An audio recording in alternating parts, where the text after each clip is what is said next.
Hello and welcome another edition of College Coaches Corner. And today we're sponsored by Corvive Supplements. Make sure anything to do with your proteins, your hydration drinks, your energy drinks, make sure and check out Corvive, the link below, which offers you a 30% discount on all of your supplements. They are the sponsor of the College Coaches Corner. And today we're going to be talking something near and dear to my heart.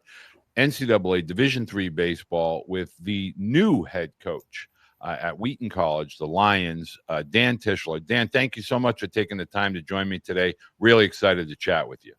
Absolutely, Walter. Really glad to be here. Glad to jump on, and still getting used to people calling me a head coach. That's it's not something that I thought I would ever get the opportunity to. Well, let's talk about that a little bit because you have a very, very unique background from the perspective of in today's world, where you're coming from years at Columbia, obviously years at Boston College, which theoretically is in your backyard now in the greater southeastern Massachusetts area. But now as a head coach, what has it been like for you making that transition from recruiting coordinator to, the head guy?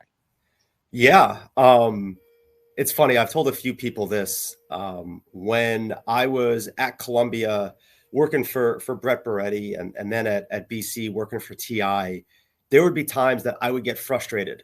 I wanted to have a conversation, whether it was about recruiting or whether it was about a player on our roster specifically and something that we wanted to try to do something different with them or anything. And, the head guy wouldn't always have time. The head guy was being pulled this way or that way.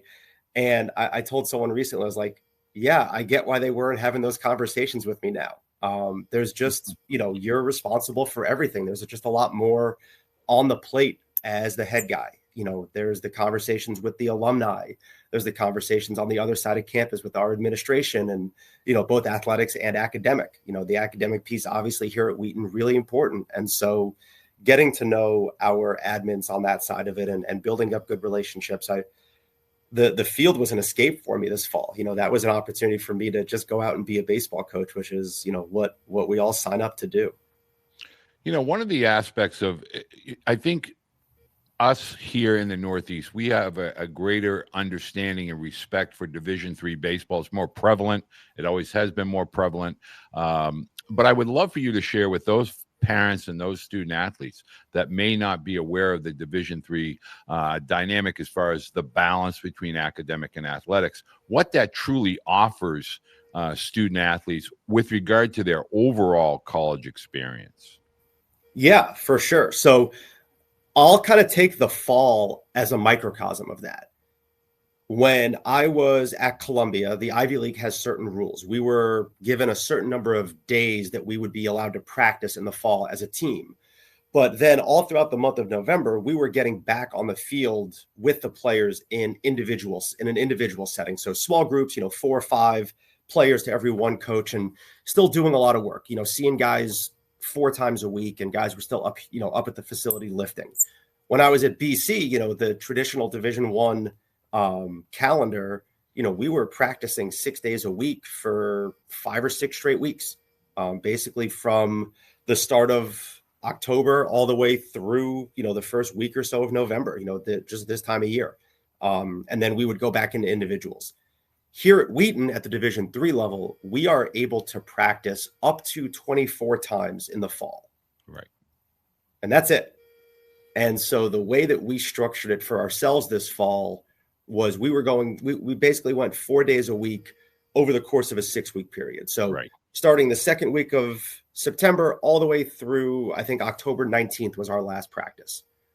What that means is that, number one, our guys have a little bit more time to focus on the academics, practicing 4 days a week versus practicing 6. There's more time to, commit to the school side of it, make sure that you're handling your academics, doing all that kind of stuff. But the onus also falls on our student athletes to make sure that they're doing all of the things that they need to do to be successful collegiate student athletes. Some of that work is happening on their own, especially this time of year.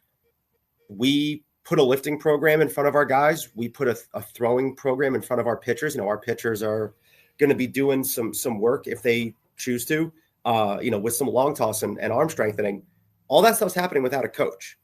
And so we give them guidance, we give them a general framework, but it really falls on the student athlete to make sure that they are taking ownership of their career, taking ownership of their development in a lot of ways. And that is both a challenge as a coach. You know, you want to help guys develop, you want to be out there with them, you want to be hands-on. But it's also, I think, something that can really separate programs. You know, if you recruit the right people, if you have the right culture within a program, guys are going to be pushed to do some of those things on their own. Guys are going to be encouraged by their teammates to be doing all that extra work. And when you have a critical mass of those guys doing that stuff, that's when the whole program continues to push forward. And that's what, you know, my predecessor here, Coach Podbelski, he built an amazing culture. Wheaton's been really successful, and we've been really successful because guys want to do extra work, because guys take it upon themselves to do the work this time of year in the month of November indoors. You know, we have a great field house. They're over there now getting work in. Guys know that that's what it takes to reach the level of play that we want to reach, you know, come the springtime. You know, when I was coaching many decades ago, the Wheaton program was just a nationally ranked program year in and year out. It's in a spectacularly beautiful part of New England, and heading towards the Cape, what we refer to as the South Shore for those that may be outside of New England. And I want to talk a little bit about the NEWMAC, the conference. You know, when we start talking to college coaches, I think now more than ever, Division III has been raised up with Salve, Babson, you know, you playing Coast Guard, WPI, MIT. We have pitchers from MIT going to Tennessee. We have players going from Salve to BC and UConn. Yep. So the level of play in the NEWMAC is exceptional. When you're out recruiting, what type of student athlete do you feel it profiles as a Wheaton Lion? Sure.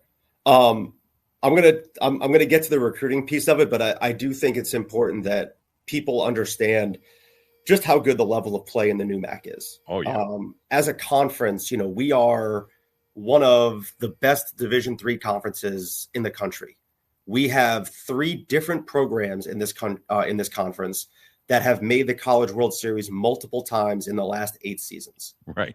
That's hard to do. That's hard to do in any part of the country, much less coming from New England, coming from the Northeast. You know, it's a testament to, you know, what Coach Sorella has done at Salve, what Coach Noon has done at Babson. You know, obviously the program at MIT, you know, with the Estrada kid bumping 95s and 96s, and what Coach Case is doing at Coast Guard, like, it's just awesome baseball. It's really, really high quality stuff. In terms of the recruiting piece of it, you know, I think a lot of the principles have stayed the same for me. Recruiting successful student athletes, whether I was at Columbia in 2014 or at Boston College in 2024, or now here at Wheaton in 2025 going into 2026. On the positional side, I want to be able to recruit middle of the field players that have some versatility and some physical projection left that I think are going to be able to impact the ball. I am very much someone that learned under a great hitting coach. You know, Coach Beede down at Columbia is a top 10 college baseball coach in America, bar none. And our big thing there was offense, being able to recruit guys who weren't going to swing and miss a lot, were athletic, could bang or had the potential to bang in the middle of a lineup. And we recruited a lot of really good ones there. And, you know, that's the goal here. Obviously, what you're looking for varies from a physicality standpoint, but, you know, big, strong kids that are athletic usually help you win a lot of games. On the pitching side, I have sort of evolved on this a little bit. And the way that I think about recruiting pitchers now is 3 different buckets. Number 1, you got to be able to get a swing and miss in the zone. Right. You have to have something, whether it is elite fastball velocity, elite fastball shape, a breaking ball that you can land at a really high clip that's just going to get swings and misses in the zone. College hitters chase out of the zone a lot less than high school hitters. Right. If you can't get a swing and miss in the zone, you're in for a long day. The second bucket is looking for guys that can use multiple pitches in the zone. Being able to throw your fastball for strikes, and then being able to, whether it's a changeup, a breaking ball, a slider, something that you can land consistently. The days of the automatic 1-0 fastball are dead. They're gone across college baseball. You know, I look at our guys from this past fall, and we track all of our counts and, you know, what we're throwing in those counts. We threw 46% fastballs in 1-0 counts. That's awesome.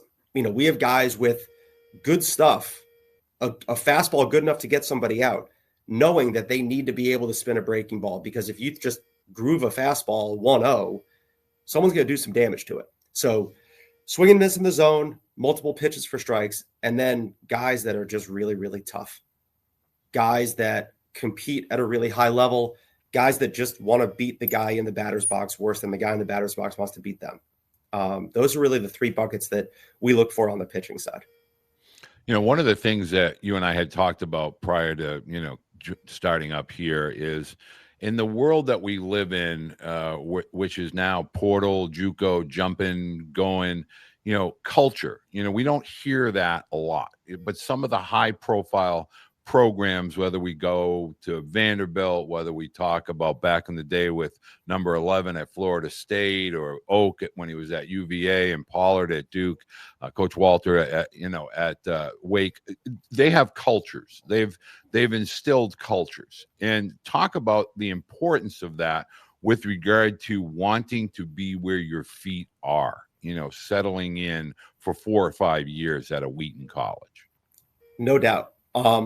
I think that culture is a separator at any level of college baseball, but specifically when you get to the mid-major Division I level of college baseball, and as you work your way down into Division III, having a strong culture, having a culture where guys are challenged, having a culture where guys are pushed to be the best version of themselves, but also where guys feel safe to be vulnerable with one another, to be vulnerable with us as a coaching staff, and trust us to always have their best interest in mind. That's when you're going to get the most buy-in from guys. And that's when you're going to get guys fully invested in the program and fully invested in the program moving forward. You know, I know I keep referencing my experience at Columbia. Columbia's culture is the reason that they have won, I guess it's 7 championships now, right, under Brett Beede. You know, 7 championships in, I think, 19 or 20 years is pretty absurd.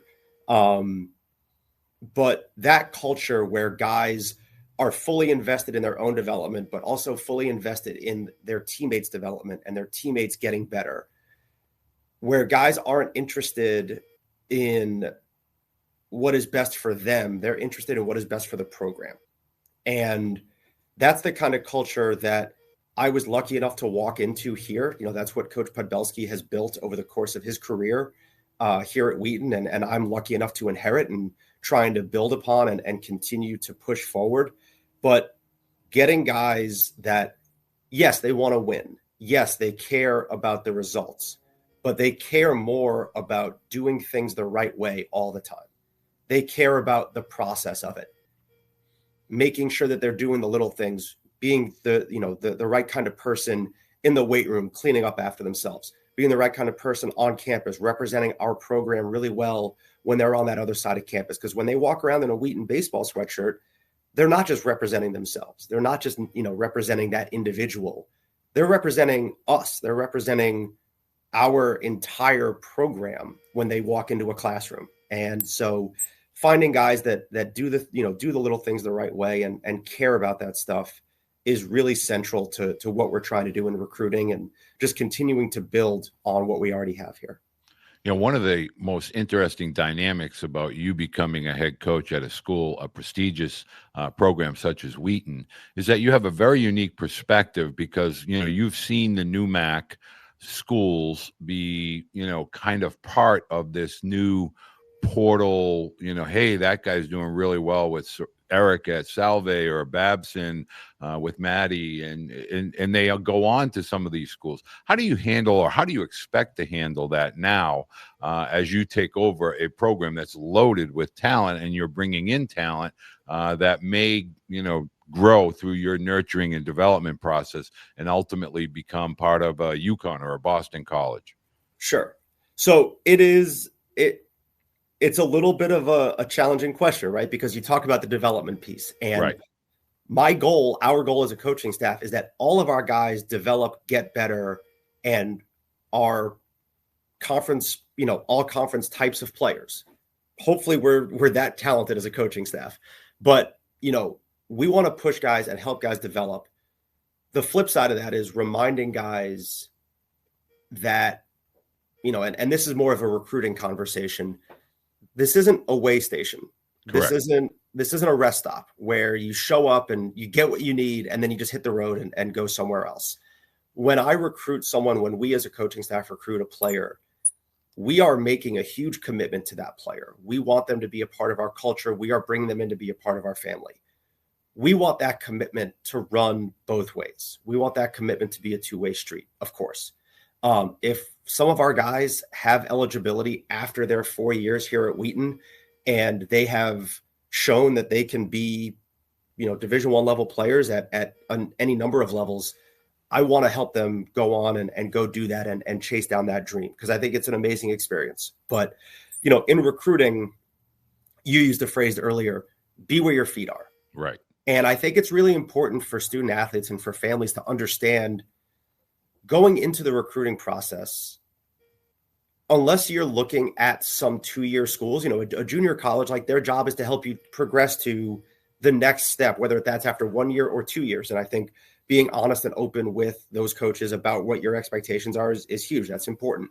But when you're looking at 4-year schools and you're looking at programs that are developing culture and trying to compete at the very top of their conference, you need to make sure that your commitment level is commensurate with the programs you're looking at.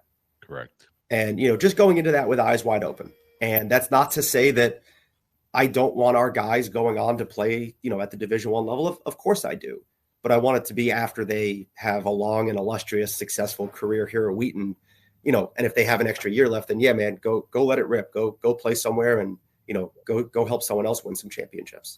We're hearing a lot of discussion with regard to Major League Baseball potentially reducing the number of rounds in the draft. That would obviously significantly impact the number of high school athletes going to college. I would love for you to kind of share with parents and, more importantly, student athletes, that college baseball, college summer baseball, all of that is now kind of leveling off. There used to be a wide gap between maybe a Power 4, Power 5 school and, say, a Wheaton or a Babson or a Salve, but now it's more about depth in the bullpen, but everybody else is kind of talent-wise. Can you talk a little bit about the reduction of the draft is now getting more athletes to college, and there's only a finite number of roster spots? Talk about that now. So you keep looking, it's not musical chairs anymore. Like now you really have to be a talented athlete to play at the college level. No doubt. And, you talk about the reduction in the number of rounds, going from, this is years ago, but going from 50 to 40, then from 40 down to 5 for a year, and Right. settling in at 20 for a little bit. Guys are less likely to go and play pro ball out of high school. They got to get, the rule that Pete Mackey, the first pitching coach I ever worked with at Columbia, he always talked about $1 million. Like, if someone out of high school wants to pay you $1 million to go play professional baseball, you should probably take $1 million. But otherwise, like, go to college, develop, get better. Now you have fewer and fewer high school guys getting drafted. You have more guys showing up on campus with fewer roster spots. Right. And so the recruiting process just looks different, right? You have guys still available this time of year. You sign on to Twitter on any given day, and you're going to see a video posted by a 2026 who's 89 to 92. And he says he's still looking for a home. And, you're looking around going, how the hell is that guy still looking for a home? And, it has the trickle-down effect, of course, because when that player doesn't, when the high school draft pick shows up on campus at Tennessee, the guy who was going to go to Tennessee now has to find a new home. And maybe that guy ends up at another mid-major, and then that kid, and it just keeps, knocking its way down the ladder. And ultimately, I think it redounds to the benefit of college baseball because you do have guys playing at really high levels of performance across every level of college baseball. You watch the Division III World Series last year, and Wow. there are guys that would have pitched easily at the Division I level 3, 4, 5 years ago, and now those guys are pitching, at the top end of the Division III level, which is great. You look at mid-major baseball. You look at what Southern Miss does every single year. Like, those guys are just ultra talented. You look at what Coastal does. Those guys are ultra talented, and those guys are not Davids to anyone's Goliath. Like, those guys are powerhouses in their own right. But they are the beneficiaries of that crowded field at the top, knocking its way down, and then the kid who maybe has a 4.0 and a 29 ACT, instead of saying, oh, well, I really want to go to, Clemson was my dream school. Oh man, Columbia called me. I should really consider that. And now you're getting some, really high caliber athletes going to play baseball in the Ivy League. And, again, it just continues to trickle down into every level of college baseball. The last question I have, and I want to remind parents and student athletes, anything and everything that has to do with Wheaton, college camps, rosters, coaches, contact information, all going to be located, A, in the Baseball Blue Book, and B, down below in the description, both in the podcast as well as in the YouTube video. But I want to ask this question because I think parents seem to be under the impression that camps really are not a recruiting tool. They're, revenue generating for volunteer assistance. But in reality, a program like Wheaton, the camps really are a viable recruiting opportunity, A, for you to see and get a feel for a student athlete, but more importantly, for a family to get on campus and see, what that feels like for their student athlete. Talk a little bit about your perspective now going forward with regard to Wheaton camps. No doubt. This past summer, I was hired in late July. My first official day was August 1st. We had a camp scheduled for August 31st. So I had all of 30 days to, start getting my mind around this thing. But I'm looking up at our recruiting board right now. 1, 2, 3, 4 guys that were at our August 31st camp are now committed to us in the 2026 group. Wow. I look at, some of the classes that are here already, and, talking with Coach Santarella, our recruiting coordinator, a lot of those guys, talking about 3, 4, 5 guys a class were guys that, we had identified previous to camp, but came to camp, got to be seen by the whole coaching staff, got to see campus, got to interact with us. And I think that that's really one of the most important aspects of going to a college camp. And I wouldn't advocate for going to 10 or 15 different camps, but I think that if families can identify 5 schools that fit the academic need of their student athlete, that fit the location that they're looking in, and that can vary. Some kids are looking in the Northeast and, in the Mid-Atlantic and out West, whatever the case may be. But, finding different schools that fit all of those different elements, the financial piece, knowing how much things are going to cost. It's not a cheap proposition to send someone to a private institution these days. But if you can go and identify 4 or 5 of those schools and get to their camps, play in front of their coaching staff, get to know their coaches, ask them hard questions, ask them about player development, ask them about, their plans for the future, whether it's with the facility or with, travel for spring break and things like that. Typically, especially at our level, we're going to have players working camp for us. We're going to have our guys around camp. Talk to the players. That is just such a huge cheat code. Like, you could actually talk to one of our guys and say, hey, is Tish really what he seems, or is he kind of an ass when the cameras aren't on? And they'll usually tell you that I am that big an ass. But I think that, and this has been true at every level that I have gotten to coach at every place I've gotten to coach at, the camps have been invaluable. Some of the best players that I ever got to coach at Columbia were guys who showed up to camp, were guys that, we ended up going through the process with because we saw them. They showed up to camp, saw them play. They got to see New York. They got to see campus. We went out and saw him play in a game one more time. Like, yeah, this is a no-brainer. This kid's good enough. He has interest. Let's go. Same thing at BC. You know, at BC, there's a 2026 infielder from Colorado who's committed, and he had come to a winter camp. You know, BC runs a camp in December in the inter-holiday period before New Year's. Kid shows up, shows pretty well. Like, we had some positive notes on him. And then the next fall, I went out and saw him again. And it's like, all right, he was here when he showed up in December, and now he's here. All right, this kid's shown real progress. We had something to base it off of, and it gave us a chance to, you know, move forward in the process with him. So I do think that camps are a great resource. I know that there are some out there that feel like money grabs, and I don't want to misrepresent it. Sure, there are programs that make money on camps, but don't mistake making money on a camp with not being interested in recruiting players. Like, you can do both, right? You can have a lucrative camp and go, oh man, there were 3 guys out of here that we want to offer and move forward in the process with. So, you know, just understanding the dynamics of how that works and, you know, the financial realities for some assistant coaches in college baseball. Like, yeah, they do need camps to survive, but that doesn't mean that you're going there just as a paycheck. Like, you're going there to get recruited as well. Well, Dan, I want to say thank you so much for taking the time. I know you're very, very busy, especially getting acclimated, into the Wheaton campus with you and your wife. Best of luck in the NEWMAC going forward, coaching as a whole. And if anything that we can do with regard to the Blue Book to help out Wheaton College, please consider that to be done. Awesome. I really appreciate it, Walter. Thank you for the time, and thanks for having me on. You're very welcome, Dan. Athletes, electrolytes matter, but you got to choose the right electrolytes. If you look at the sugars, 34 grams, the dyes, all the things that's not good for you in this product, this is a hype product.